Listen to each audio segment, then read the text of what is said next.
Eto na ang mabibilis na balita. Nahuli na ang lalaki ng hamblot ng bag sa isang kotse sa Maynila noong January 11. Ayon sa pulisya, naaresta ang suspect matapos mahuli sa aktong nagsusugal sa Mel Lopez Boulevard kasama ang isa pang lalaki. Sasampahan sila ng reklamong illegal gambling. Wala silang pahayag tungkol sa pagsusugal pero inamin ng suspect ang pagnanakaw at sinabing 4 silang magkakasabwat pero 2 lang silang nakita sa video. Itinapon daw nila ang bag dahil puro make-up ang laman.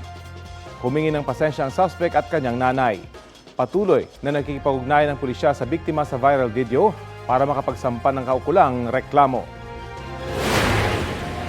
Arestado sa Antipolo Rizal ang isang construction worker dahil sa pagtutulak umano ng illegal na droga.